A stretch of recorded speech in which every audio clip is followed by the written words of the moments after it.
On this special edition episode number 13 of Lancaster Connects, we're joined by Benton Webber to talk about Lancaster Water Week, something he is very passionate about. You'll see it and hear it. And we have a top-notch food truck fundraiser you won't want to miss. So how can you support the local Lancaster community? That's what this show is all about.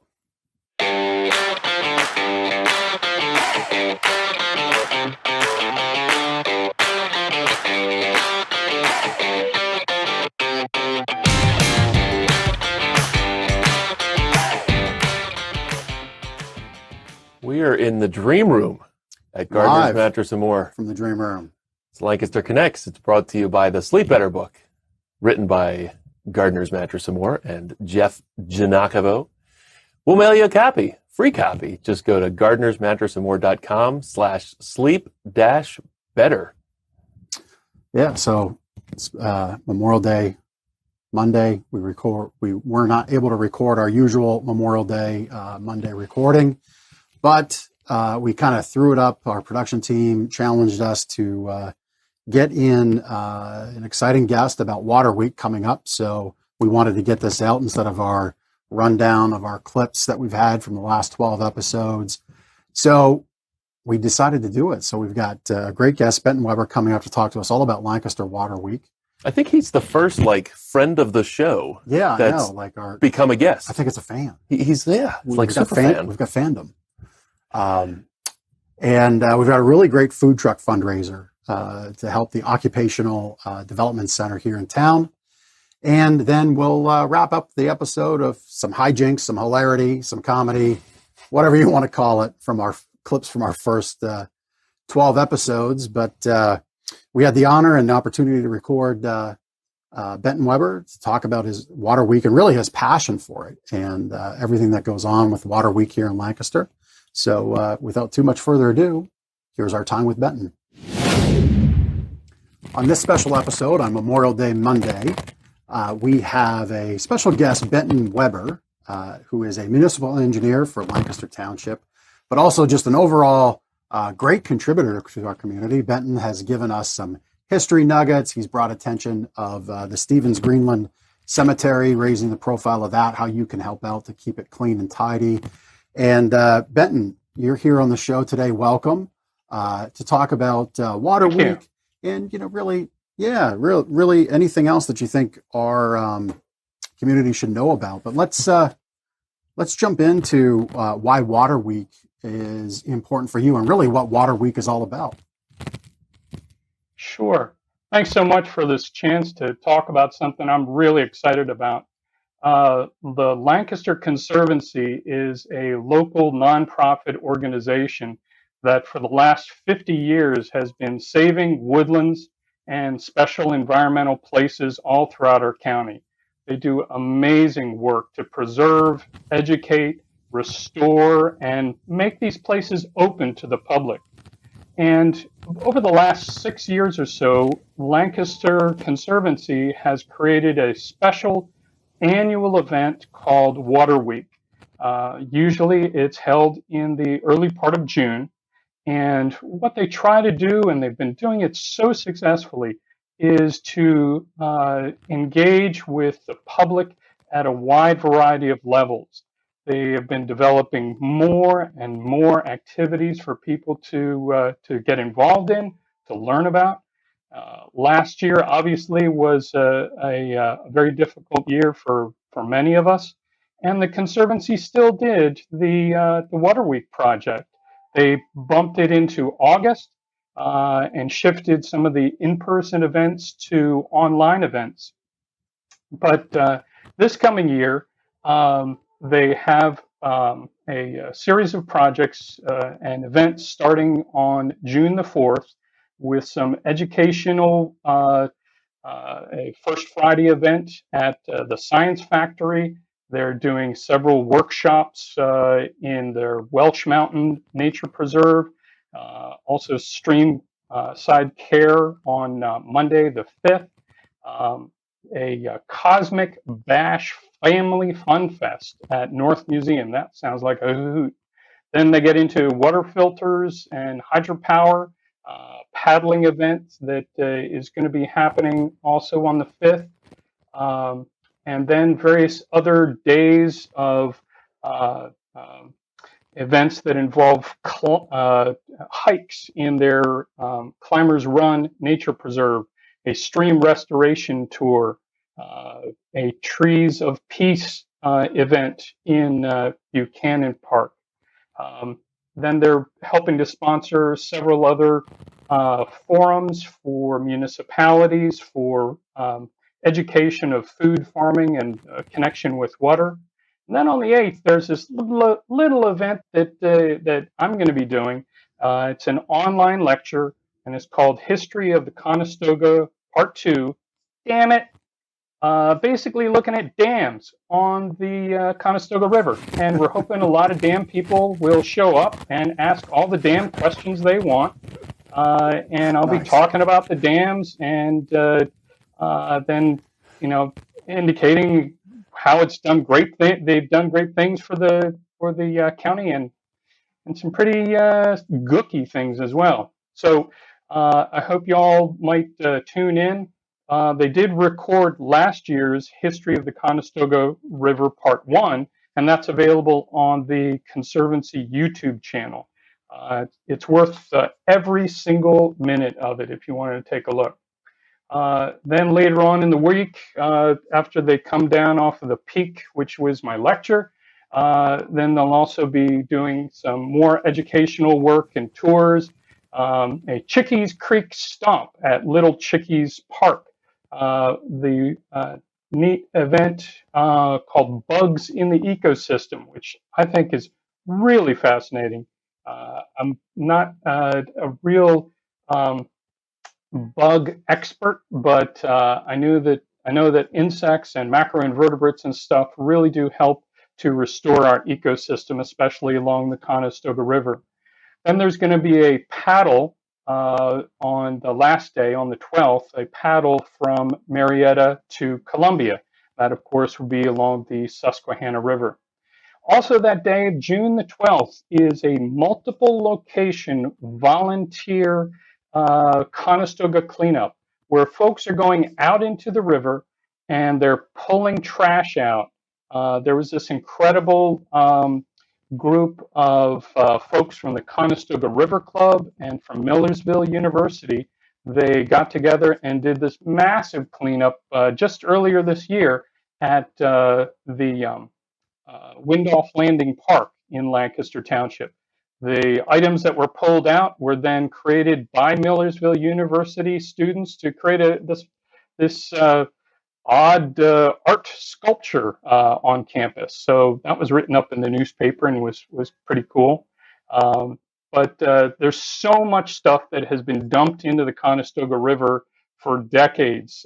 We just don't realize it's been buried. It's been, washed ashore. It's degrading, deteriorating away, and causing inorganic chemicals and toxins to be released and killing off a lot of the those bugs and macroinvertebrates that we really need to have a healthy river. So I am super excited for Lancaster Township to be able to partner with Lancaster Conservancy to offer these opportunities for education, for involvement, for engagement, for donations, because Lancaster Conservancy is looking to raise funding through all this awareness that they're raising. But the work that they do to preserve the woodlands and the environment that we have in the county is just completely unique. It's just wonderful. So I really thank you for this chance to grab your microphone for a few minutes, and I do hope that things go well for you guys, and good fortune in helping everybody get a good night's rest. Yeah, well, thank you for that. We do appreciate that. So let's dig into the Conestoga River cleanup a little bit. I'll have you tell us. I've got a question for you, but then where do people sign up for Water Week events and specifically the Conestoga River cleanup? Because you've got 12 miles of it in Lancaster Township specifically. Yeah, we sure do. Tending to cleaning up. Right. So it's not open for all 12 miles for people to go down to the river and pull stuff out. Some of it, frankly, isn't safe for people to go down in. Other spots, there's stinging nettles and poison ivy and all kinds of nasty stuff. So we want to have it organized. We want to keep it safe. We want to keep it well coordinated. A lot of the other municipalities are joining in as well. Lancaster City, East Lampeter Township, Upper Laycock Township, several others are helping out, and they are actually hauling the trash away after it gets extracted and then gathered together. But if people would like to sign up, I would encourage them to do an internet search on Lancaster Conservancy Water Week. And then there are a variety of videos that folks can look at, information that they'd like to learn about. There's a series of videos, including last year's High Mark, the history of Conestoga River, part one. That was last year, so they can take a look at that. And then there's also the whole list of all the events. And if you click on June the 12th, Conestoga Cleanup, that'll take you to another page that shows all the different locations where folks can be involved and allows them to sign up. So really would hope that everybody could take a look at that and get involved in the way that suits them best. Benton, it sounds like these events and maybe the cleanup too sounds like they're kid friendly and family friendly. Would you describe them that way? For the most part, some of the Conestoga cleanup work, parents would want to make sure that they stay with their children, monitor what they're doing, so that they're well protected and well watched over. Some of the trash cleanup in years past has been close to roads, and we've been very concerned about children wandering off, and we just don't want that to happen. So parents are encouraged, especially on the Conestoga cleanup, to watch over their children. But there's a whole host of other things that are especially geared for children.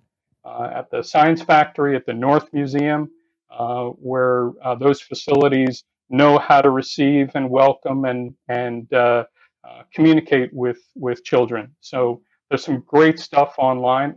There's also some videos online for children that I think are really well geared for them.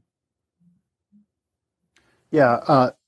Question I thought of here as we're talking. So what is the most common piece of trash debris that you trudge out, that you get out of the river, and where should it go that somebody might not be aware of instead of going in? Yeah. The most common and annoying are tires, automobile tires. I thought that. Sometimes even with the wheels and the hubcaps left on them. Oh, wow. We pulled a full tractor tire out of the river near my house up in Manheim Township on Saturday, a full tractor tire. And I got to roll that across the ground and into the dumpster that Manheim Township had donated for our use. We pulled a fiberglass hull of a boat out. And years past, the Conestoga River cleanup has pulled an ATM, a money machine out. Now, I don't know if we found any moolah in it, but for sure it had moolah at some point, and somebody decided to dump the evidence by dumping it in the river. The weirdest thing that I've ever known to be pulled out of Conestoga is a vending machine for billiard balls. I didn't even know there was such a thing. And why would somebody dump it in the river? Even make sense. Right? Right? That seems to me like it would be like an antique for somebody, like an arcade or. So I'll look into that to see if I can get that delivered to your place if you wanted to restore it. Yeah. That was like for decades. Maybe decades could use it. Billiard tables, maybe, but. Yeah, right. On the car tires. You guys had them on. On the car tires. For car tires, is that something that Lancaster County Solid Waste Management would be able to take Solid in waste. there on Harrisburg Pike? Yeah. Yeah, I mean, we have a that's the tremendous place to asset take it. there.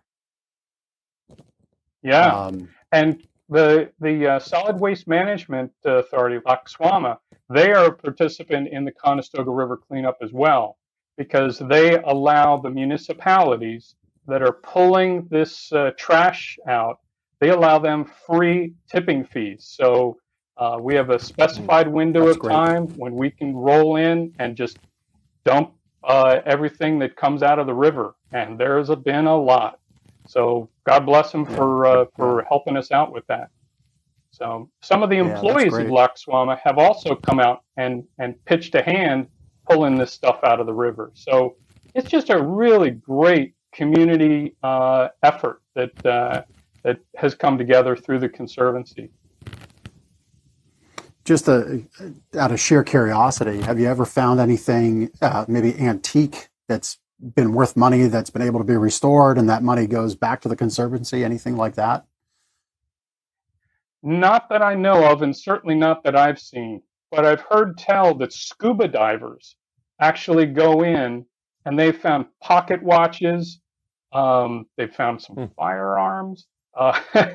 They find spectacles, and I don't know if those things are worth money or if they're just an item of curiosity. But there's been some things that have been found when we go in and pull stuff out. We're just ripping and tugging, so it's not really something that we're trying to salvage and save. But who knows what else has been found? Yeah. Are you kayak on the river there or canoe? You get into any of those activities yourself? The Conestoga River Club is a new nonprofit group, and they really encourage kayaking and enjoyment of the river. They've invited me out a few times. They actually took members of city council out on a recent kayak trip to help Lancaster City government officials see the river in a completely different way. I haven't done that yet. I've been out on a canoe, and unfortunately, you go in a canoe and you're drafting a little deeper than on a kayak. And I had to get out and tug the canoe more than I was able to paddle it. So that was kind of frustrating. But you get some parts of the river is just beautiful. It really is. Others, it's not so much the Conestoga as it's the Conestinky. It's some places where the combined sewer overflow comes out into the river. It's really not all that pleasant. But we're dealing with it as a community. We're trying to make it better, and kayaking and getting people more familiar with it as a river rather than a ditch is something that I hope we can all achieve.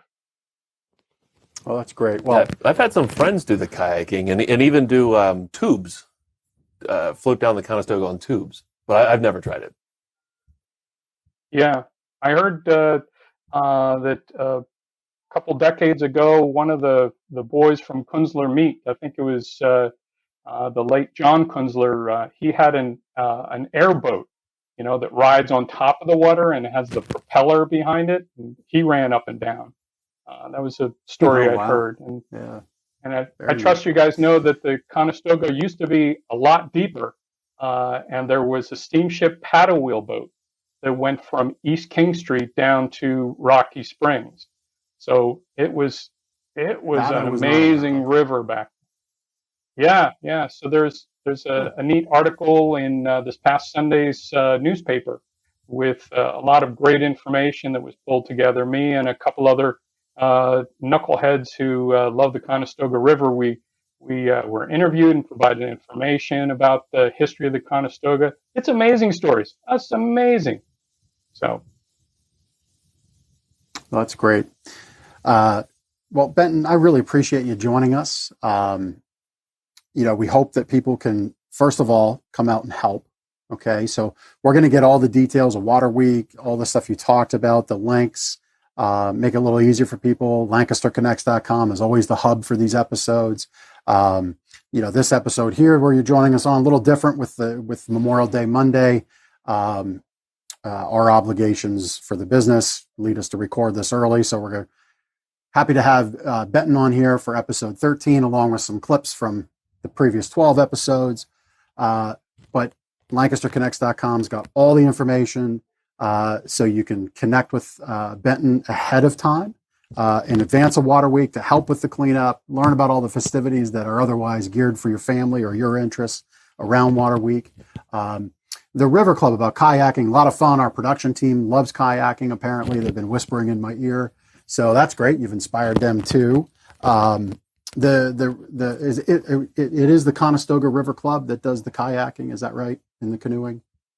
Yeah. Okay. And then there are a couple of private outfitters who will, rent canoes and kayaks and do shuttle services for people. So it's really kind of a burgeoning activity. I love it. I just love it. Yeah. Well, that's great.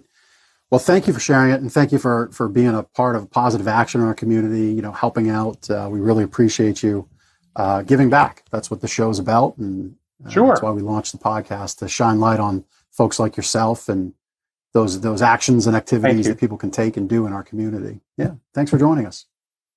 Great. And props to you guys for spreading the word. Oh, you're welcome. You're welcome. Well, it wouldn't be an episode of Lancaster Connects without a food truck part to the episode. So this special edition episode of Lancaster Connects, we've got a really great food truck fundraiser for you. And Ben's going to tell you all about it. I always feel like there's an emergency with the fire trucks in the background. Man, got to get to the good food truck food. That's true. Yeah, it's an emergency. You got to get there before they sell out, right? Absolutely. So Saturday, June 5th, from 11 a.m. to 3 p.m. at Stauffer Park, the Occupational Development Center and Manheim Township Recreation Department are having their second attempt at their third annual ODC food truck event at Stauffer Park. Unfortunately, COVID canceled their attempt last year, so they could use a lot of hungry mouths this year for support. They will have delicious food from a variety of food trucks, which we will get to in just a moment, plus music. There's fun for the kids, police cars, fire engines to tour, as well as other family-friendly activities. Last time around, they had more than 3,000 people in attendance, and many of the food trucks sold out. I think this year they're going to have even more food, so raise more money. Please bring cash. That's important. A lot of the food trucks are cash only, and there will also be local product raffles and a 50-50 raffle that requires cash. So definitely bring your cash. Please silence your cell phones. Jeffrey. Sorry. If you plan on hanging out and enjoying the music and entertainment, please bring lawn chairs and blankets. And without further ado, the food trucks in attendance are the Reunion Food Truck, Grape Leaf Cafe, Lickety Split, which is hand-dipped ice cream, Blazin' Jays, M&M Catering LLC, G's Concessions, Kurt's Concessions, The Crazy Train, Scoop-O-Dough, Savories, Funnel Cakes, Stir It Up Steph, and Bubble Wow Waffles. Any idea what Bubble Wow Waffles is? I'm fixing to find out. Oh, yeah? At Stauffer Park? Stauffer Park. June 5th. Yeah. 11 a.m. to 3 p.m. And they are, Stauffer Park is 1241 Lidditz Pike in Lancaster. Sounds like an amazing event. So bring a big appetite and bring some, you can't bring Bitcoin or Dogecoin. You got to bring cash. So bring a wallet full of cash. All right. And help out the folks there.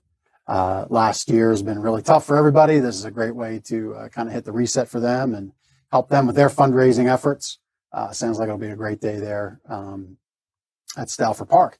So in this special edition episode, we're going to continue on, and it's time for some amazing clips of the last 12 episodes of Lancaster Connects. Coming to you live from the Dream Room at Gardner's Mattress and More. Welcome to Lancaster Connects. Hey, so we are very excited to produce this show. Lancaster Connects, the whole idea here is to gather local charities, local heroes, local businesses to showcase the very best of what Lancaster has to offer. So our local neighbors and friends can really thrive, be more productive, be happier, and live generously. And this show brings together all those great people. So I have a little admission for you. We are very, very good at helping our customers wake up happy, wake up pain-free with a new mattress and sleep system. But dipping our toes into podcasting and video production podcasting, I can promise you this, we will have some mistakes. Here we are, episode 2. It feels like it took forever to get from 1 to 2. It's only one number away. Right, I know, but boy, that divide is pretty wide, like the Grand Canyon. Hey, Jeff. Hey, Ben, we're here. Episode here. 3. Dude, you're looking some 1080p right now. 1080p. So a little inside joke there. We've to bring you this great podcast, this great quality podcast, and I will say thanks to our production team at Get Super Serial. They've helped us all along the way, helped us understand what we need to do. And we are coming at you, I guess, now and officially, like official 1080p. Welcome, everybody. I think I gave you the eye flash there in the intro. Well, at least you didn't take my line this time. I didn't take your line. No, I mean, we we had that line. Yeah, we had 3 episodes where we just nailed the intro, and then I go and totally mess it up, and then there's all this nonsense. So if you got the holy crap eyes, that was because I was shocked I didn't mess it up for a 4th time. So hey, here we are. This is episode 5. We're really excited about the momentum we're building with the show. So here we are, episode 8, and we are off to the races, podcasting, being sleep better guys, mattress guys. Last week I was a mattress and, or not mattress rather, but box spring foundation guy. That's right. Went out to the Amish countryside, Western Pennsylvania, got a whole bunch of Amish-made heavy-duty foundations, or as our listeners would know them, box springs. The updated term is foundation. All your support is in a mattress now, but we buy those direct from an Amish outfit in the western part of the state, Homer City to be exact. And funny thing about that trip, there's one of the guys there is a real smart aleck, and one of the Amish guys. Yeah, real comedian and joker. My truck broke down, a new truck no less, 600 and some miles on it, the rental truck we had, and he says, when I want my truck to work, I give it a carrot and smack it on the rear end. Yes. Horse. Yeah. A horse, of course, is a horse. Mr. Ed, I got your like reference. That. Yep. On episode 10 of Lancaster Connects, we're joined by Penny Talbert from Ephrata Public Library and Rob Reed from the Science Factory. On episode 11 of Lancaster Connects, we're joined by Ann Williams from Lancaster City Alliance and Chris Trendler from Decades. On this special pre-Memorial Day episode 12 of Lancaster Connects, we're joined by Anne Marie Shaw from Building Bridges Foundation and journalist, historian, and author Larry Alexander. Coming to you from the Dream Room at Gardner's Mattress & More, Lancaster Connects is brought to you by the Sleep Better book, right over my shoulder. You can get the Sleep Better book. The other shoulder. Right. You can get the Sleep Better book by going to gardnersmattressandmore.com. We'll mail you a free copy. Just go to gardnersmattressandmore.com and we'll get you your very own copy of Sleep Better. I've really gotten into podcasting lately. If you're looking for some inspiration, some motivation, and you're in your car, turn off the news, the talk radio, even the regular radio, and listen to us, because we can give you some joy, right? We can give you some bloopers, that's for sure. Yeah, the blooper. We need to do like a whole episode of Jeff screwing up. I don't think it's just you. I think we could like get 7 episodes out of that. I gotta wear a couple of jackets. Baseball practice starts tonight. It was supposed to be Wednesday.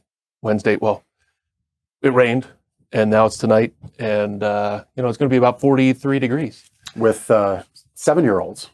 Yeah, a bunch of them, and I won't take your advice and plunk one.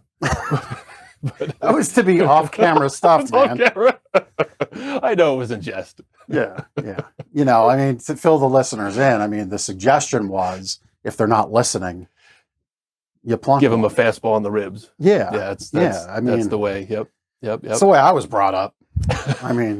my first kids respect. My first baseball coach, no kidding, smoking cigarettes on the mound, and he smoked them like this. You know, it was if the pen is the cigarette, it was like this, and he just lob it in at you. And What a time. And I mean, man, if you didn't get back, I mean, if he had no problem giving you the sweet chin music, no problem. The 80s were fantastic. They were fun times. I think my goal is to try to weave a Seinfeld reference into every podcast. Every podcast should be every day. Well, you know me. That's normal. Yeah. You know what was neat this morning? I got in, and the first thing Nick said to me, he's like, "I saw you guys 3 or 4 times in my news feed." There you go. Yeah, we're just showing up. So we've moved beyond mom. Yeah, we're and in the echelon of podcast video show success. Moms, employees, right? Yeah, we're getting there. Great success. Great success. How you can help your neighbors by joining the Lancaster Connects community. This is very important to us, so we'll talk about that. Our Pet of the Week segment, Kermit the Dog, not to be confused with his cousin Kermit the Frog. I hope.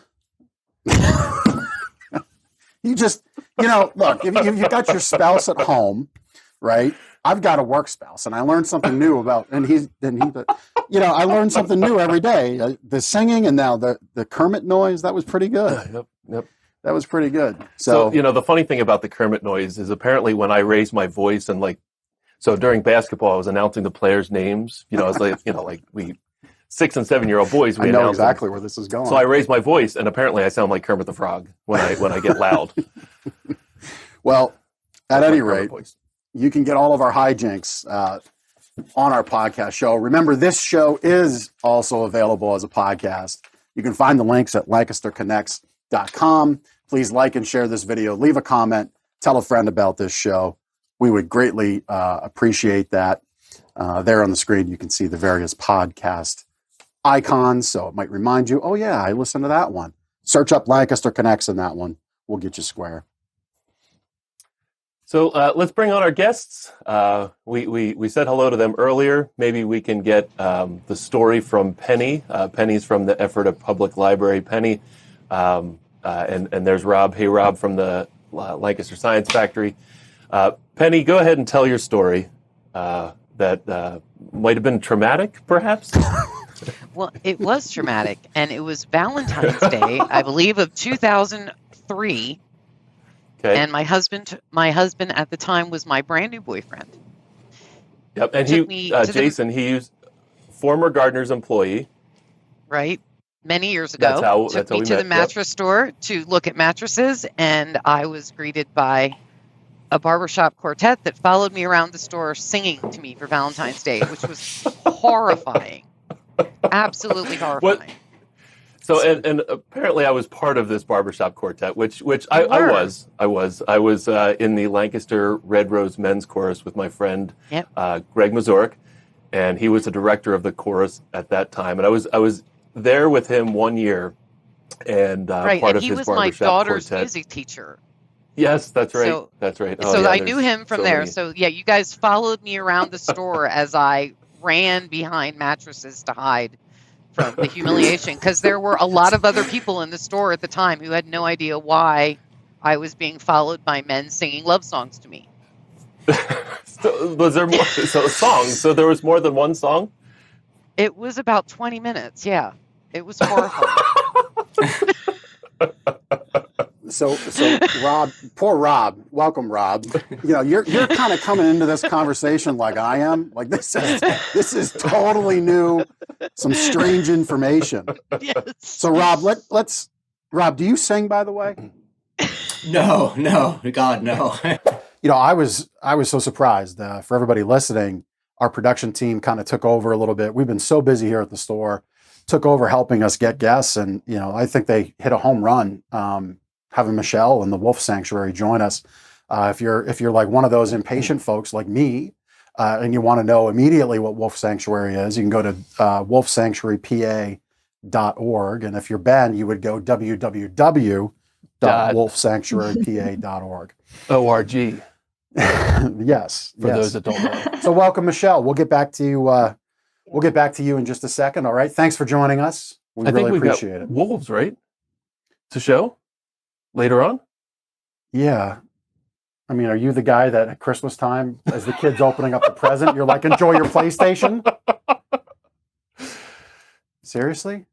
Well, you want to welcome the next guest? Jeff noticed on Facebook that my wife tagged me in a Facebook post.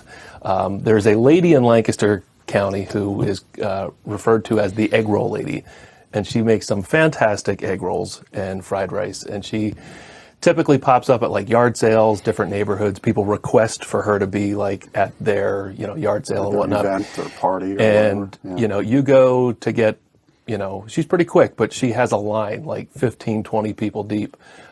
People follow her around. They, obviously my wife does. So So is it like egg roll groupies?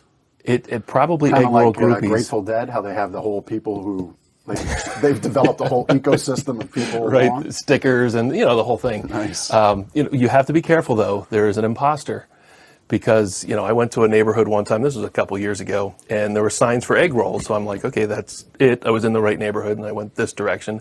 Here I was at the wrong egg roll lady, and I got You got inferior egg rolls? I got inferior egg rolls, and I got yelled at when I got home. Well, speaking of, got yelled at. You brought home the wrong food, man. Anyway, recently there was a survey locally of cheesesteaks. And I happen, I know it would be hard to believe, but, I happen to be a fan of cheesesteaks, if you can't tell.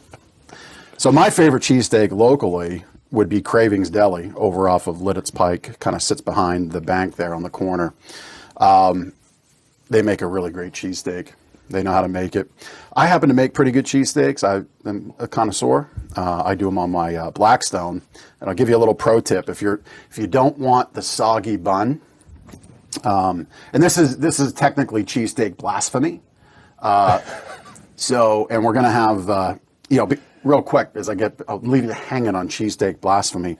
And behind the scenes here, we've got a great production team, Get Super Cereal. So in my ear right now, I've got Simon and Billy, our producers. They're telling me that Audrey wants in on the egg roll discussion. So we're going to get her in real quick. Matthew, if you've got a restaurant you like, we'll bring you in. We're going to kind of go off script because the producers, this is your fault. Simon Audrey's in the background going like this. Yeah, tag me. Anyway, cheesesteak blasphemy. So here's what I do for the cheesesteaks I make when I'm doing them camping and in the backyard on the Blackstone.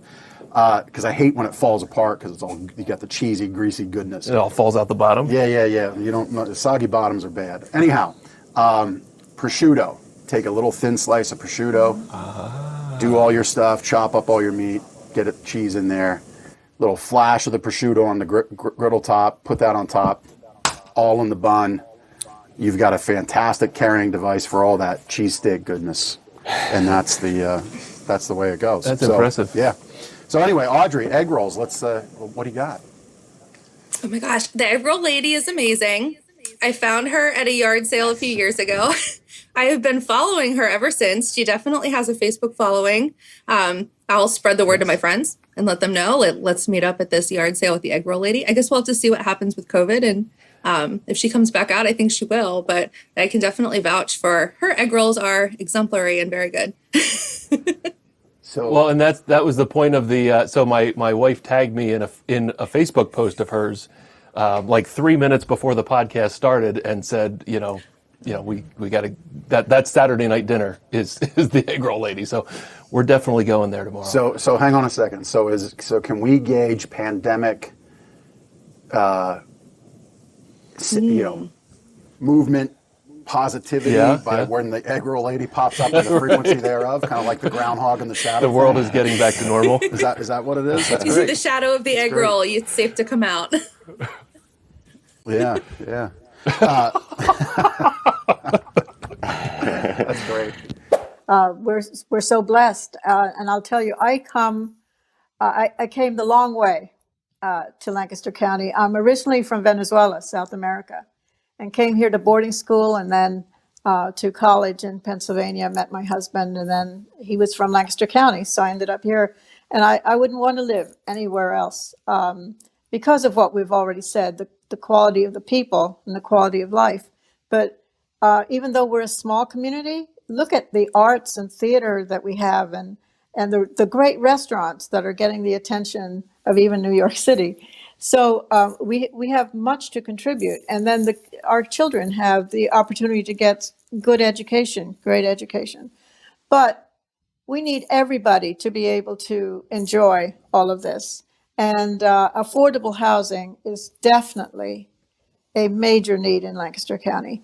I think I already mentioned that more than half of those that we assist are employed, but they can't afford. The average rent for a family is $834 in Lancaster, and that's out of the reach if you're making a minimum wage. So people have to work, multiple jobs in order to be able to afford a home. If you're on disability, you're likely going to be in a boarding house.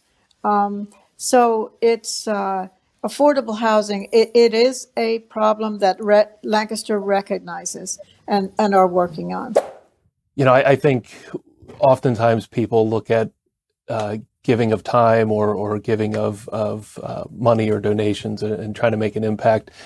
They think that something big needs to happen and that they're not maybe able to make something big happen. And I don't think that should be the mindset that people have. It's easy to look at something like the Extraordinary Give, which is fantastic, and think, well, I don't have that kind of money. I can't give the way that others can give. But I think if we use our eyes and ears every day, just in our normal walks of life, a difference can be made to somebody by just doing something small. Helping somebody across the street, maybe not, making an impact, or it might be just a silly example. But I think if we just look for small things that we can do to make a difference in somebody's life, and we look to do that often, we listen to each other and we use our eyes to see what small impact we can make. And those small impacts can make bigger impacts. And I think that's, not just something for Lancaster, but just in general. But I know there's hundreds of opportunities that we all are faced with in a week's time. I was, we were kind of, in the parking lot in the little complex there for the carnival, and I see this little guy. All of a sudden, he's aside of the trailer singing, and it was I guess would be your nephew. Is that right, yeah. Bubba? Yeah.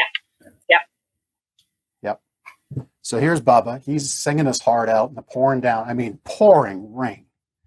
And he just wanted to get the national anthem off to kind of kick off the convoy, because rain or shine, the convoy is going to roll on. And, I see him sing and I say, gee whiz, what a shame for this little guy.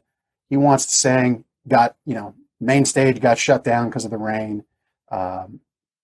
So I reach out to our Barnstormers contact and I say, I know you've got the spots filled, but we've got to find a way to get Bubba in front of a big crowd. And so that's what we did. And that's how I became kind of connected to your family, got to know what you guys do.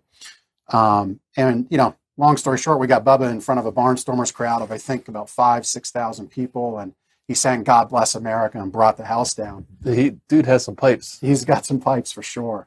Like I said in the intro, right? Like, you don't have to go to New York City to kind of connect to some of these things that you might think of. Is that, am I doing this justice? Feels like I'm rambling. Yeah, no, you are. I think, people that have traveled certainly encounter things in California or in New York or wherever, and are surprised and pleased to see that, the Lancaster health community is really changing the landscape. And I always say that we like to hold it all. I think sometimes we need acute care, we need that conventional care, but we also need to kind of, take care of our bodies in a preventative way. So we need sort of the whole person care. And so our magazine really tries to be inclusive to that and not just promote one way of living, but kind of a whole way of living. And by the way, that what you were talking about with your initiatives to take care of the environment in terms of mattress waste, that was just one of the many reasons why I came to you guys to buy a mattress, plus the natural options that you offer and that kind of thing. But you really do have a mindset for our environment and our community that resonates with our magazine, kind of how we care for the community as a whole in all of these different ways, both the individual persons, but also how we care for our land and our resources. So I really appreciate that about you. And I think that's why you resonate. And that's why it makes sense to have that advertising relationship. So thanks. So the whole premise of this show is about making connections, being impactful in our community. And one thing, we had the wonderful Wagner family on episode 2. If you've missed it, you really check it out. They run a charity that their family created called Little Hands, Big Plans, all designed to raise money for Make-A-Wish. We became aware of the Wagner family through a Make-A-Wish event that we contributed to a few years back, 2018, actually.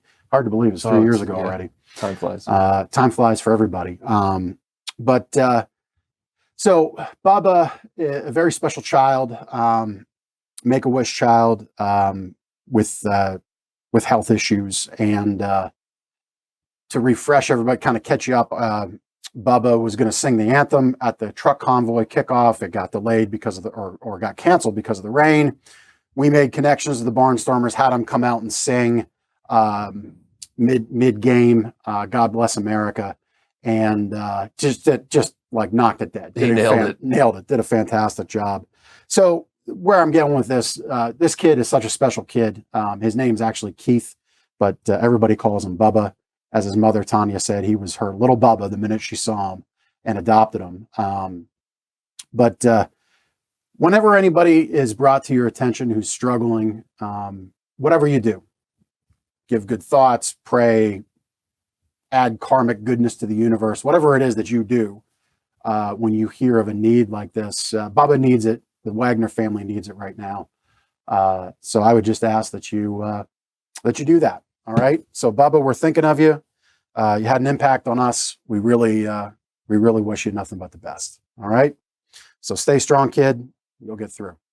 I think it's very easy for folks to take for granted, especially with the amount of food waste that goes on in our nation. I think it's easy to take for granted the fact that most can just go to their fridge, their cupboard, their pantry and eat. What, in your opinion, from you seeing this, what causes the need for food?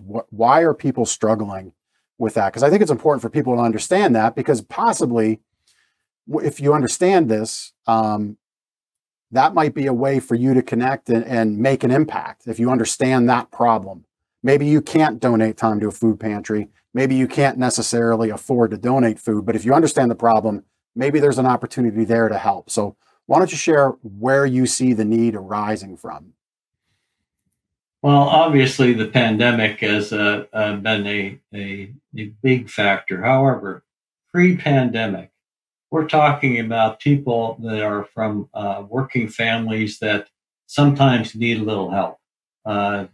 It could be because their income is too low. And by the way, they qualify to get food by telling us, self-reporting their income. They have to fill out information once a year to get on our books so they can do that. So you're talking about, a lot of times you're talking about working people that have maybe more kids. One of the parents or both might be unemployed for a short time, so they're going to come in and get some help. These are people basically that are at the borderline of making it. And we also have a fair number of retirees, senior citizens that may be limited by their income, might be only Social Security. You think about senior citizens, some senior citizens, they worked all their life. They may not have had an opportunity for a 401k. They possibly were working or making it from paycheck to paycheck, and consequently, because of that, they could never put any money into savings. They just need a little help. And by coming there, we can help them with food and try to give them nutritional things that they can really use. And you wouldn't believe how grateful they are. They continually thank you. I had a person last week that came She was a first-time client. She was just there to get help, hopefully for a couple of weeks. And after we gave her the food and things like that, she started crying. And that's a tough one. Met my beautiful wife, who I mentioned in the beginning of the show. We also did a charity event when we first started. The Sandwich Factory actually hosted it, so I have to give them a shout out. We called it Warm Up Lancaster. It was years ago when the news broke of the homeless man dying next to one of his compadres as they were huddled together for warmth. And we both realized that nobody should ever have to go through that, especially not in Lancaster City, or anywhere in the world for that matter. And we ran an event. It was covered by LNP. It was covered all over social media. And we ended up donating, truckloads. I don't remember the final amount, but truckloads of hats, gloves, coats, as much as we could to local homeless shelters, distributed them to the homeless. And that was kind of that was the defining moment for me. I just realized that there's so much more than just living here. It's every single person, no matter their situation or background, makes Lancaster as awesome as it is. Simon, if we can get that Hempfield Food Pantry, oh no, we're not doing Hempfield. See, here we go. We're a little out there this week. The blooper reel too. Anyway, a few years ago, probably about 15 years ago, when I worked in outside sales, I really hated cold calling, and I found that my best technique was to, meet somebody on the inside. So what I did was, my buddy Dan and I created a group called the Lancaster 505 Happy Hour Group, and we would meet every Wednesday at a different local bar for networking. And at that time, the other networking organizations were just all these entry-level employees, and they would shove a business card in your pocket and expect you to work with them. Well, our group was different. We were like, no name tags, come in, have a drink, see if you get to like us.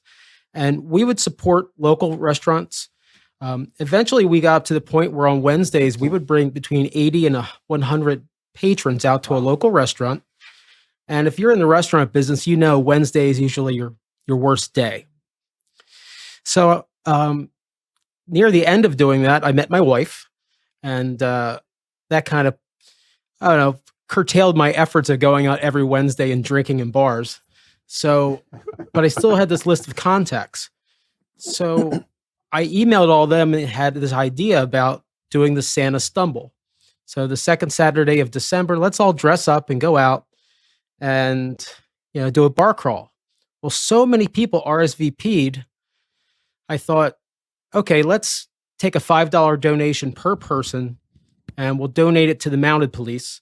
And I called whoever the duty sergeant was, just to let them know you're going to have 40 or 50 people walking around dressed like Santa Claus, and it's we're not going to cause any problems, kind of all that stuff. So we had fun. Well, then the word of mouth got out, and then the second year we had like 250 people, and then it just started going crazy.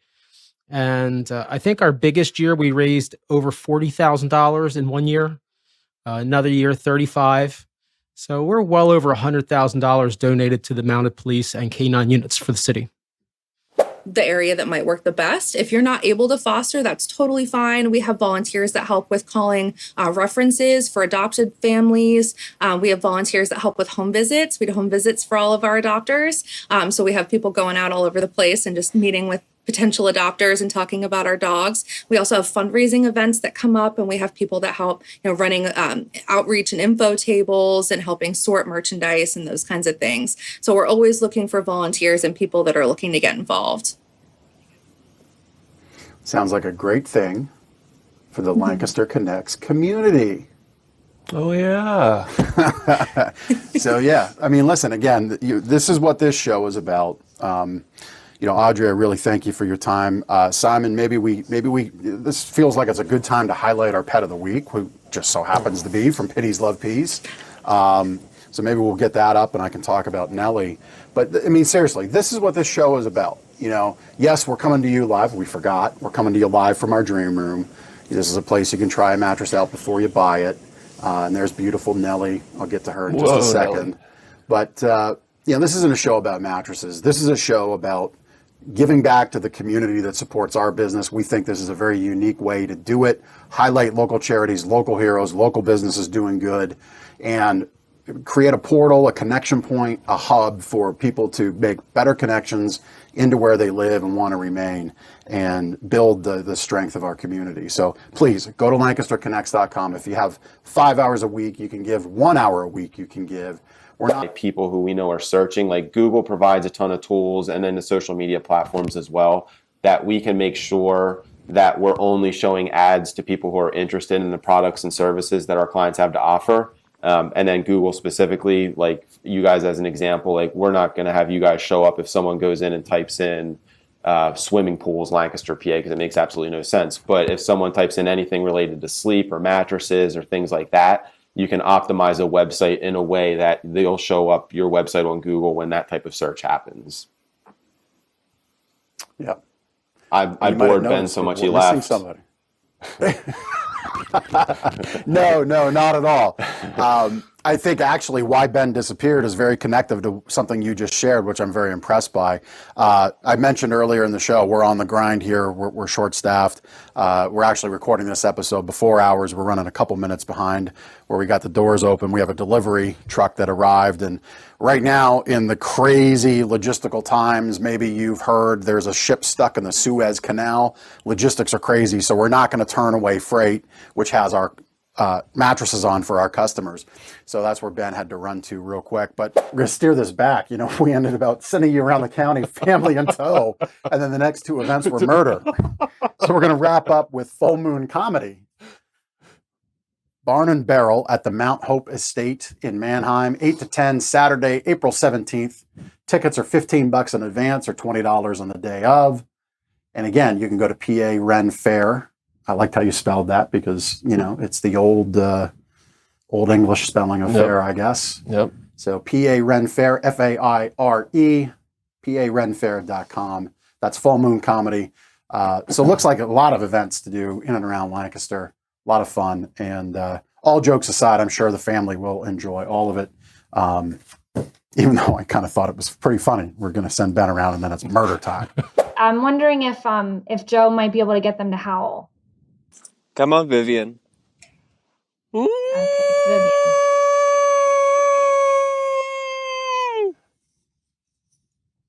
Shut the front door.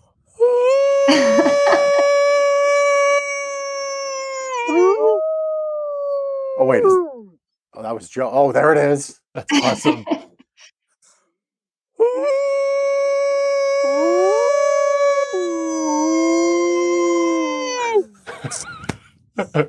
That is just incredible. Joe, you're very good at the howling because you fooled me. Totally got me. So they're all gonna. I thought Vivian was. That's the ventriloquist act from earlier. The egg rolls were fantastic. But the date was it more consisted of an hour-long wait on a sidewalk in line, which, that's what you expect when you go to get popular food. It was at a yard sale. She was there.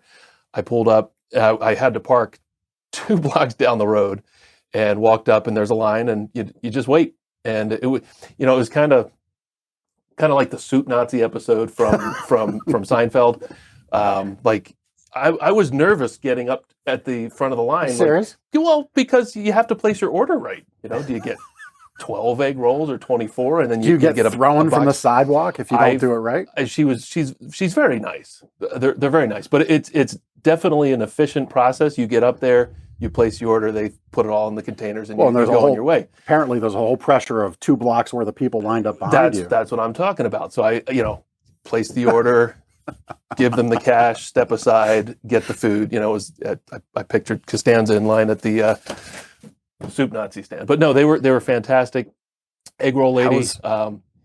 So I'm pointing on the screen. You can point on the screen on your own watching, but I'm pointing at the screen. How was the little dipping sauce? Oh, that's great. Yeah. It's kind of like a duck sauce, but she puts some spice in it. Oh yeah, it's really really good. If you can't tell, I'm a fan of dipping sauces. Yep. I love like just kind of laying out 2-3 different cups of things, and even if it doesn't necessarily complement egg rolls, like a little blue cheese with French fries. I like that from time to time.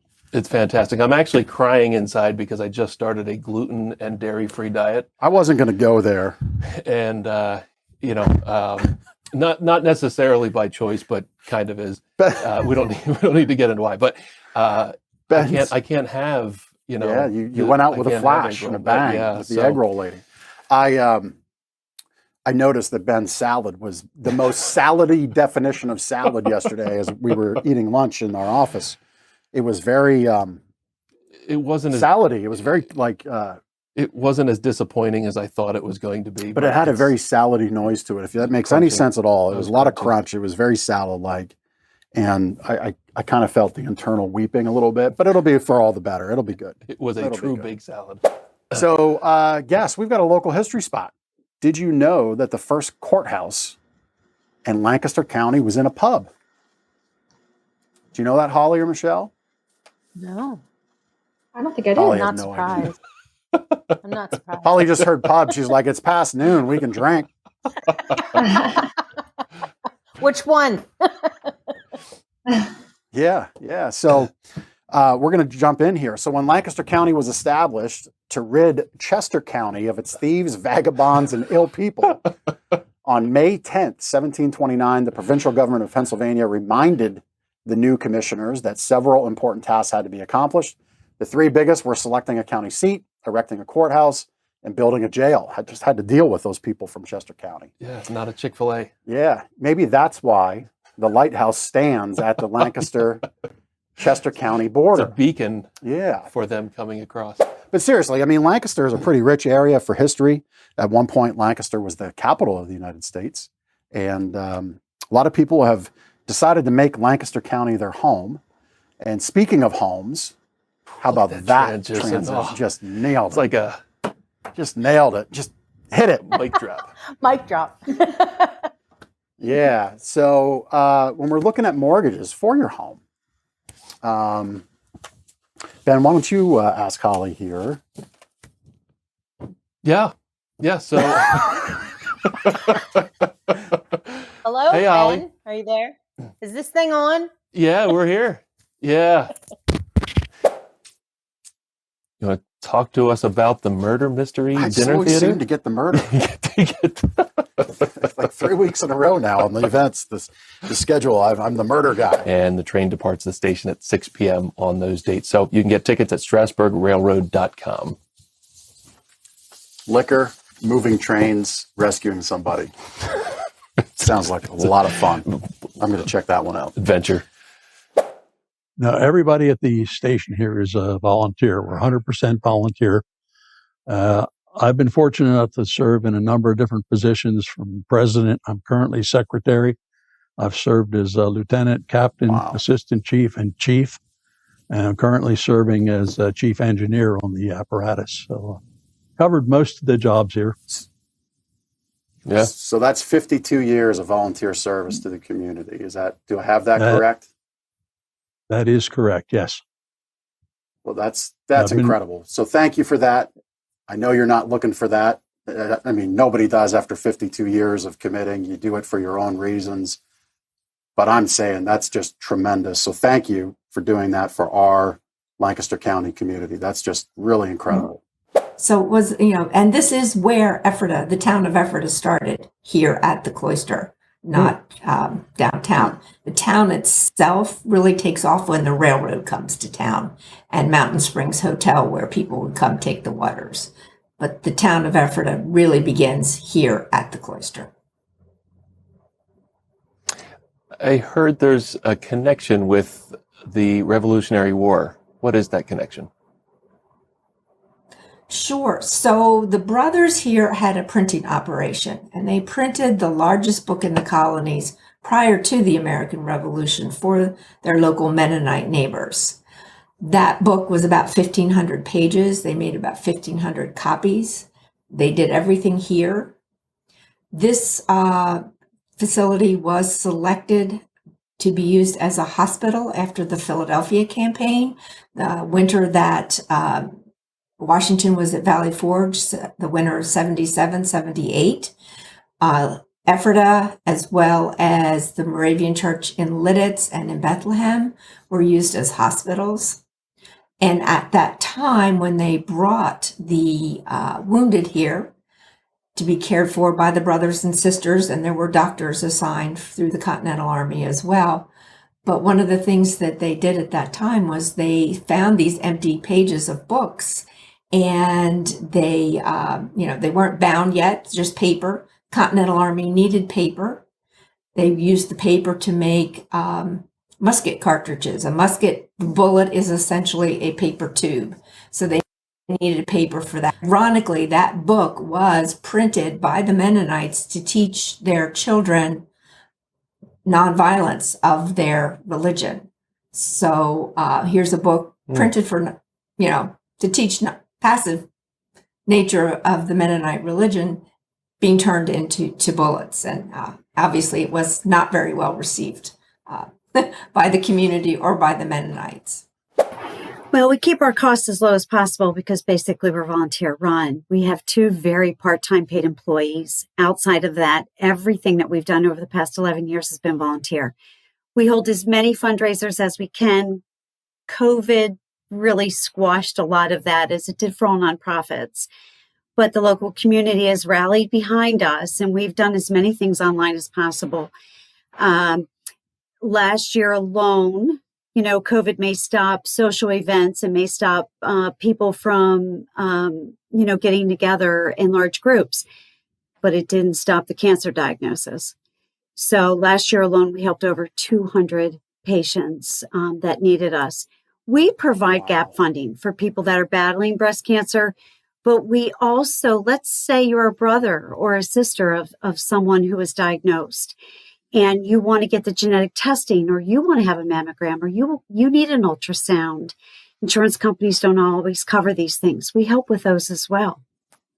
Gotcha. And you mentioned the summer cash giveaway. We understand you had to apply for special paperwork for that. What's that about? Well, what we do throughout the year, we have a game of chance license. We have a gaming license, and some people really give us a hard time. They're like, Linda, you really have a gaming license? Yeah, we need to. And the criminal background check has been done, and I cleared. So Nisley Vineyards and Winery Estate, they've got a wine tasting and charcuterie. So did I say that right? Charcuterie. See, that's above my level of fanciness. So on the patio of your own picnic on the lush lawns of the Nisley Vineyards and Winery Estate, Monday through Saturday, 10 through 5, and Sunday, 12 through 5, and they are located at 140 Vintage Drive in Bainbridge, Lancaster County, and you can visit their website for more information, nisleywine.com. Damn good thing we didn't have you read the book. Words are hard today. Words are hard. Saturday almost was above your pay grade. Yes. It's charcuterie or charcuterie board. And Saturday. It's so funny because I have this joke with my sister about it's just cheese and crackers and meat on a board. Like everybody goes crazy for this stuff. Right. And I guess the art is in the art of the display. Right. Sounds right. I get that. Yeah. You like it for what it is. Back in the... That's an inside joke. We'll reveal that one on another show. Let's move on. Yeah, we'll move on. But I get why the meat and cheese boards or charcuterie boards are something. I get it. As a chef, I worked at Zinn's Diner as a chef as a young teenager years ago. So I get presentation. But it to me, it's just cheese and crackers. And meat, apparently. And meat, yeah. Our producer's telling us it's meat as well. But I see an awful lot of cheese and crackers with it, too. So I stick with my assertion. Anyway, on to more meat. Always more meat to be found here. A couple phrases in that video remind you of how disturbing this problem really is, and the fact that it's happening right here in our town, which some may not think it could happen. You have a high school girl having her guidance counselor come to her saying she needs help. I mean, it blows my mind to think that can happen. And then you have another one of your ladies that you work with say, I get to be a daughter and granddaughter again. And just having somebody be that far removed from humanity by someone else is so disturbing to me. So, Alicia, here's the question that I have. What exactly does human trafficking look like here in Lancaster and Lancaster County? Sure. So human trafficking can take on many different forms. And that's actually the reason why it can be so hard to detect it, because it can look very different to many different people. So depending on who is recruiting or who is in charge of luring females or males out of their schools or out of public places, it can look different. So we say for children that are in high school or children that are in grade school, it could look like them coming home with new jewelry, extra money. It could look like them having older friends, especially older female friends. So we find that a lot of the recruiting is actually happening with older females looking like they're friends of your child that are maybe taking them places or maybe pretending like they're doing them good things. And actually, they're actually introducing them to other people that are potentially bad. And then in older adults, what we're finding is that this looks more like somebody who's been taken over by an older gentleman. Maybe they were homeless. Maybe they were looking for work. Maybe they thought that they were getting help and they weren't. And what we find with trafficking is that it doesn't look scary to begin with. It's a slow fade. So these women really don't realize what they're getting into until it's too late. And then they really have no recourse to get out. The trafficker makes sure to isolate them, to make sure that they're afraid. He may beat them. He may threaten them. He may have lots of things against them, and he may take their children against them. So we find that single mothers that are looking for help are oftentimes brought into maybe a gentleman's house that he says he's going to help them, and he ends up then trafficking her and then using the kids as leverage. So there's lots of different ways that trafficking can present. And because of that, law enforcement is constantly trying to figure out what is the next way that the trafficker is going to use to exploit somebody for their purpose of gain. I thought we were promised a food truck thing blinking on the. Yeah, we got to get the wee-woo lights in here and the sirens. Yeah. But anyway, take it away. Denver Fire Company in Lancaster will be hosting their second annual food truck fair on May 8th from noon until 7 p.m. These food trucks are scheduled to be there. Scoop-O Dough, Uncle Paul's Stuffed Pretzels, that sounds good.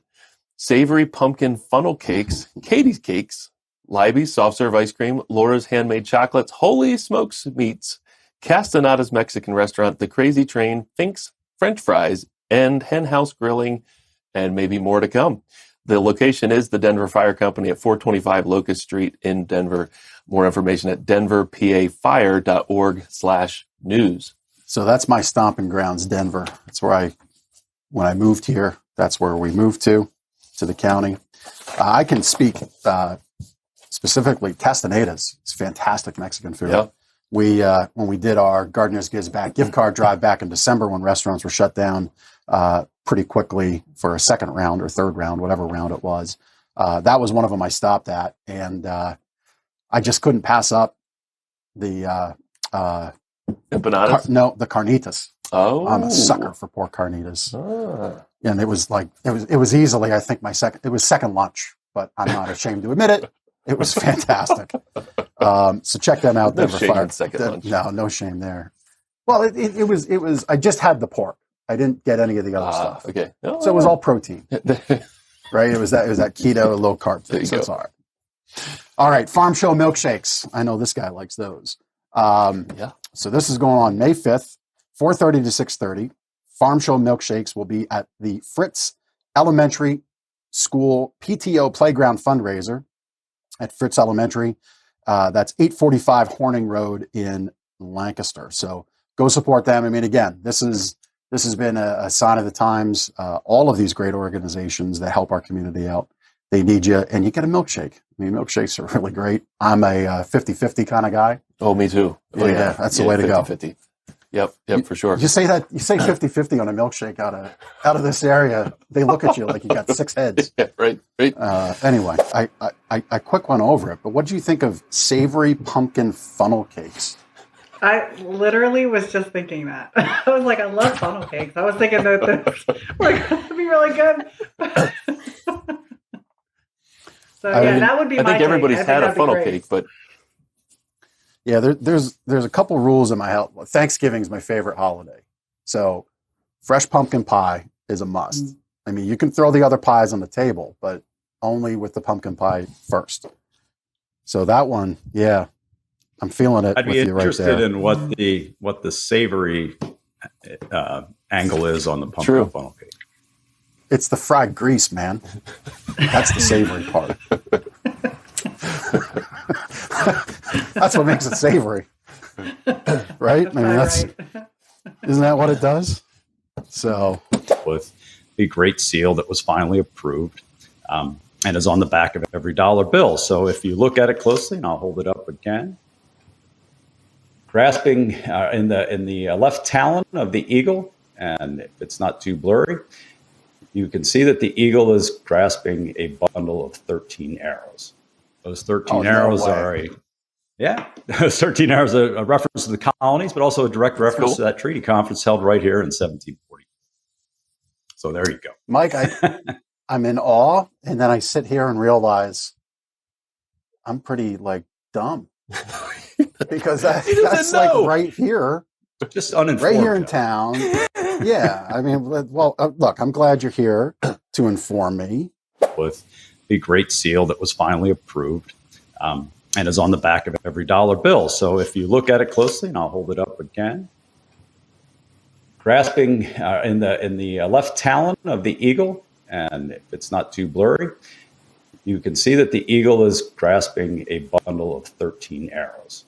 Those 13 arrows are those 13 arrows are a reference to the colonies, but also a direct reference to that treaty conference held right here in 1740. So there you go. Mike, I'm in awe, and then I sit here and realize I'm pretty dumb because that's right here, just uninformed, right here in town. Yeah, I mean, well, look, I'm glad you're here to inform me. Of it, and it's about 6 foot tall. It's a hydroponic vegetable garden.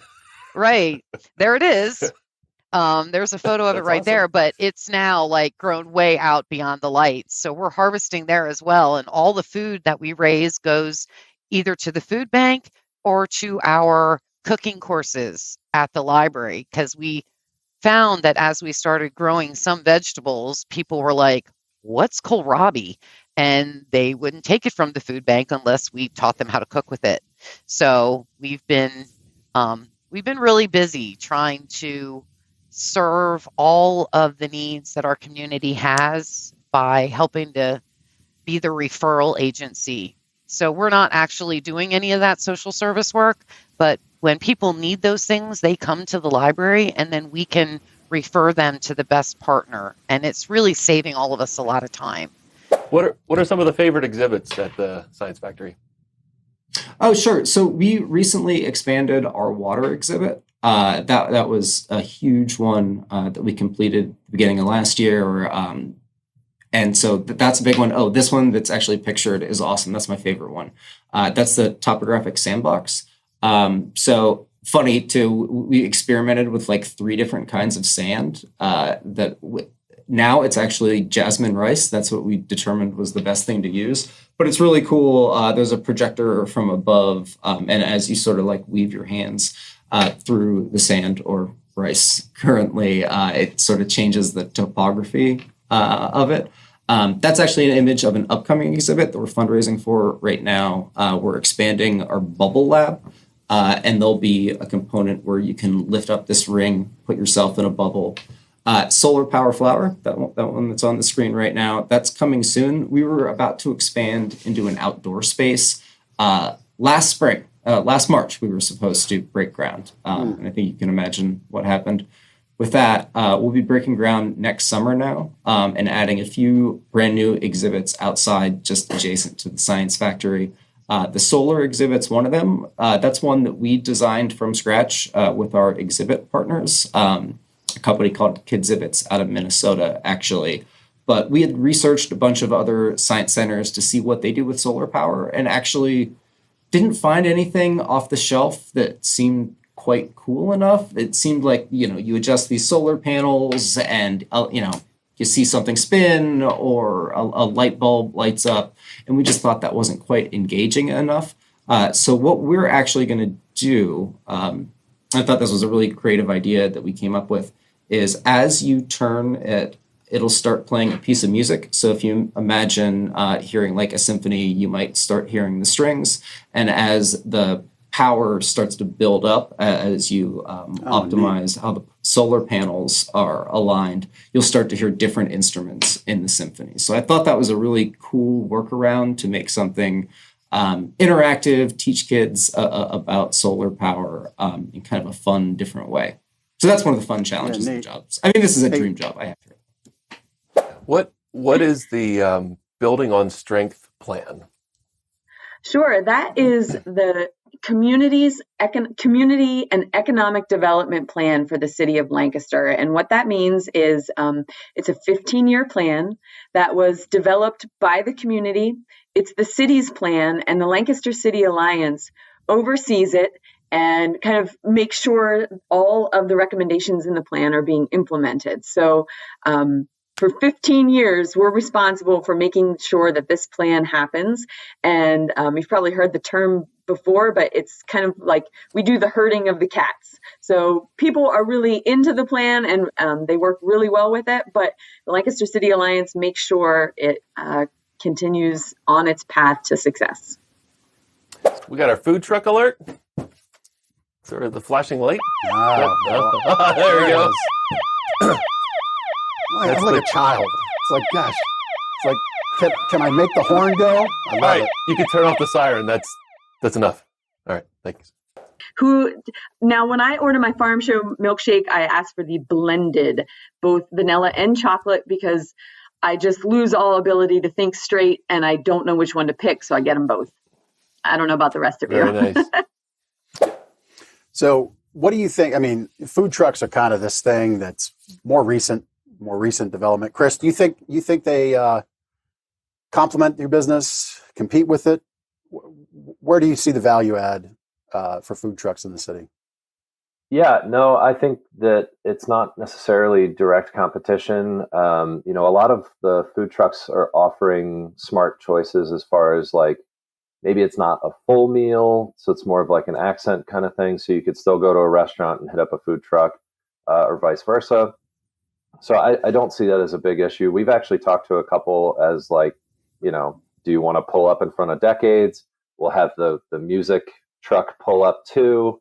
And then, maybe we do like one was like shaved ice, and maybe you could get some alcohol from Decades and combine all these things. So, I think working together on that stuff, you can get some creative things coming out of it. And, so I don't, I think there's space for everyone. So it's not direct competition or anything. And, you can't pick up our restaurant and pop it into your neighborhood too. So there is something to say for their business plan, and they are entitled to grab that business where they can. So good for them. I just kind of like lit up with childish giddy joy because Chris, you just uncovered something. I've always felt guilty about, dinner, right? Your second lunch, your first dinner. You just so eloquently rephrased it as an accent meal. Yes, an accent meal. Whether it's an AM accent meal or a PM accent meal or a after dinner accent meal. If you're not walking around with a Wocket in your pocket, then I don't know what you're doing. You need in between meal snacks. Yeah, I don't think my dietitian wife approves of this eating plan. We'll just tell her I like it. We'll just tell her we didn't record this one. Yeah, and she's not on the call, so. That's right. She doesn't watch this. I'm focusing on diet again, and I have reminders, and that's what that was. That's my bad. After we talk about cheesesteak egg rolls. Yeah, it's going just okay. Is that the reminder? Get cheesesteak egg rolls? It's going to be the new reminder. Yeah. So that like could have been better. So at any rate, Decades is really a couple to maybe a few or more businesses in one. I mean, you've got bowling, you've got arcade, you've got restaurant, you had weddings, so entertainment venue, event space. How does a business like that come about? Where did it start? What was the idea, the grand plan? Tell us about that. Yeah, you're right. So, for years and years, so it's three childhood friends, Adam Ozimek, Jonathan Yeager, and myself. We all went to Hempfield. There's a good picture of us when we were a little younger and skinnier. And so we started as a company as doing Lancaster Craft Beer Fest. But we've always been friends from our Hempfield days. And we just kind of decided that Lancaster needed more entertainment options. We always thought, oh, you can get a good, cocktail, you can have a nice meal, but really kind of live music was the extent of activity. And we, as consumers, felt that there was a gap that needed to be filled. And we also thought that we could be the ones to potentially come up with something to fill that gap. And Adam and I have always been big, retro. They weren't retro at the time, but video games, and now they're retro. And Jonathan loves bowling as well as Adam does too. So it just kind of came together as a blend of, we should do a barcade somewhere. And we always thought, like, potentially we could add bowling if the building allowed for it, because there's not a lot of buildings in Lancaster City that can accommodate several bowling lanes as well as an arcade and restaurant. And it's interesting because this is a nice tie-in with the Lancaster City Alliance. We made them aware that this was a concept that we were looking to do. And they actually provided us with a few people to contact about some of the buildings. Now we wound up looking at some of the things that were suggested through them and ultimately found the Star Armory, which is the perfect building for us. But the Lancaster City Alliance really does make those connections, and they were a part of our process and a very helpful one. And we still look to them and their leadership all the time. So they, even in a challenging year with the pandemic, Lancaster City Alliance was kind of a hub for information and did a great job of connecting the best information to the people that needed it to figure out how to kind of best navigate the pandemic and operate their businesses, decades included. So, I mean, it was just such a good tie-in for them, and their help was invaluable. And I know that a lot of restaurants kind of feel that way. So their work kind of continues throughout every step of your business existing, before it's actually open, and then they support you even further. So they're just a great organization. Can't say enough about them. Well, I'm a big fan of bourbon. I was going to say that's like Jeff time. Yeah, for sure. Booker's bourbon and cheesesteaks. Probably my. Yeah. Booker's I like. Set the reminder. It all. It's like I start down one road, then it's Michter's, then it's Maker's. It just doesn't end. If it's brown liquor, I'll drink it for the most part. And that's good you're doing the charities. So. Our mission is to provide a safe space, personal growth through equine assisted activities for veterans and their families, as well as those suffering from trauma and loss and those who are struggling with cognitive and emotional challenges. We have 115 volunteers that have signed up to participate with us here at Building Bridges. Some of them are here once a month, and we value every hour of time that is donated to sustain farm operations. We have some that are here weekly. We have some that are here several times a week, and we have some that just come to help us for the major events. We have 2 major events a year, usually on Veterans Day and Memorial Day. And at our last Veterans Day event, that was before COVID, we had 99 named tagged volunteers in place to care for a crowd of 500 people. It was a great time. All right, in conversation with West Point Academy administration, they gave us permission to use this video. And so with that, we're taking liberty to include it in this interview here today. U.S. military band that's out of West Point. I think they do a fabulous job of reminding us of the energy and the youth that is put on hold when our veterans head out into deployment circumstance. Oh, right, well, let's, say, we'll cue it up. can you see by the dawn's early light what so proudly we hailed at the twilight's last gleaming, whose broad stripes and bright stars through the perilous fight For the ramparts we watched were so gallantly streaming, and the rocket's red glare, the bombs bursting in air, gave proof through the night that our flag was still there. Oh, say does that star-spangled banner yet wave o'er the land of the free and the home of the brave?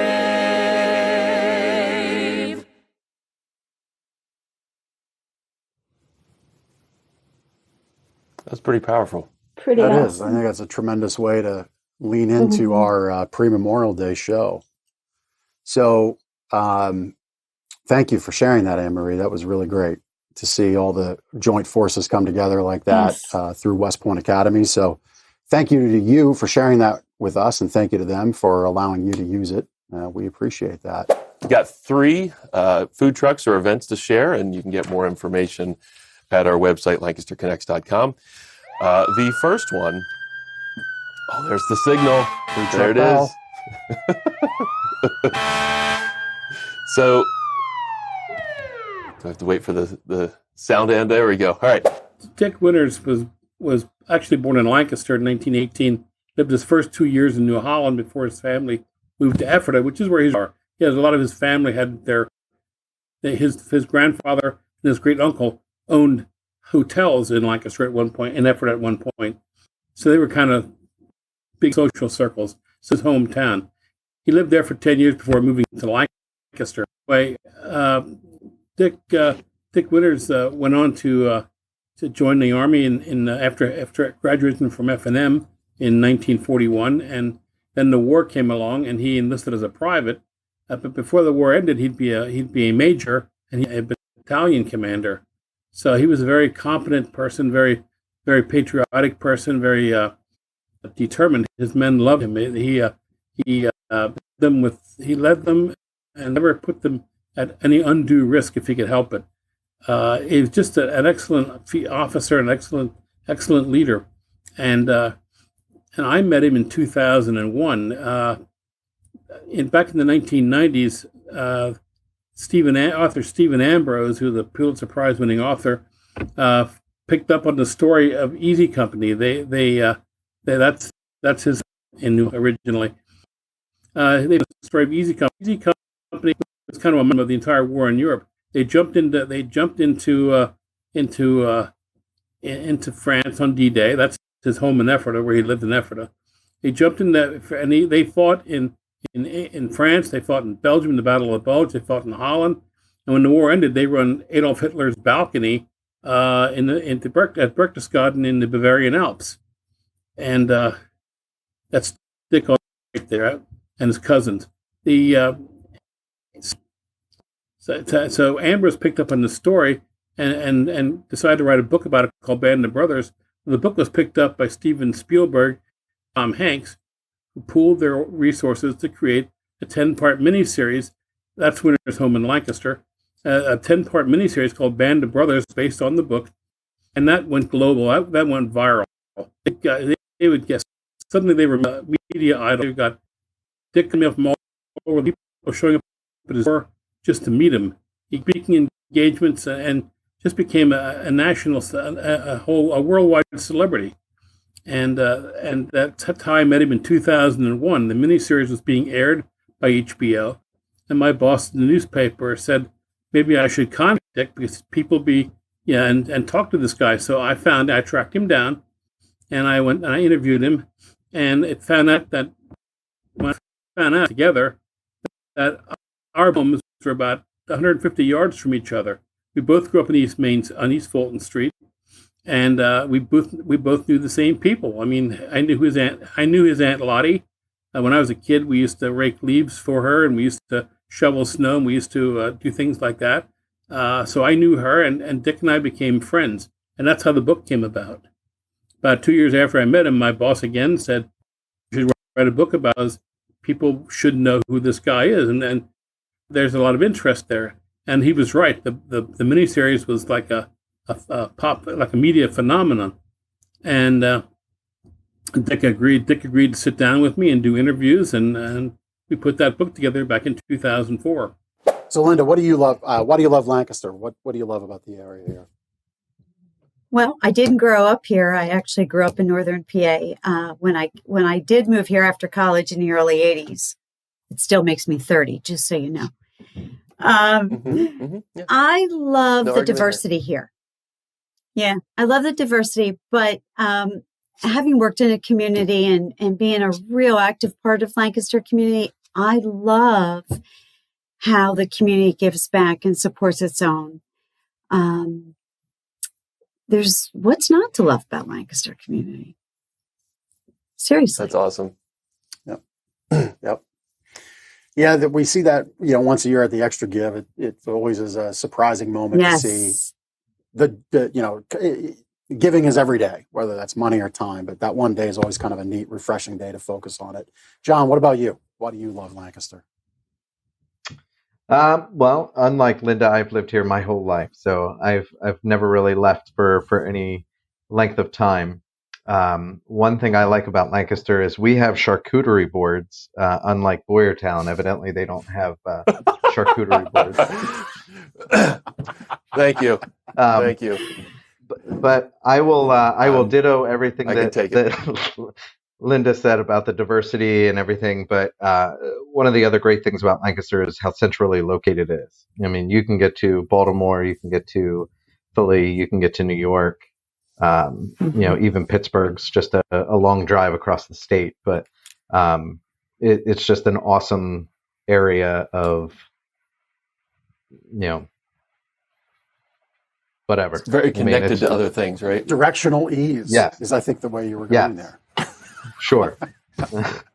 Yeah. I mean, listen, it is neat. You got the train station. You can get into Philadelphia and New York pretty quick. So, yeah, I mean, this area is pretty neat. We enjoy it. We enjoy the community. That's why we do the show. Linda, Simon says it's not Delaware. But anyway, Linda and John, thank you so much for being on the show. Thank you. I think we're done. Line 96 says that's a wrap. We're there. Thank you for joining us on this episode of Lancaster Connects. Go to helpthefight.org. Support everything Linda and her team are doing there. And John, thank you for nominating Linda.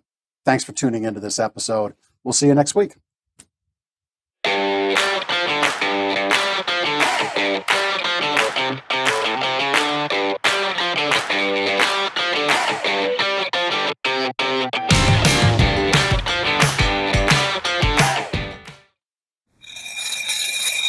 Get Super Cereal.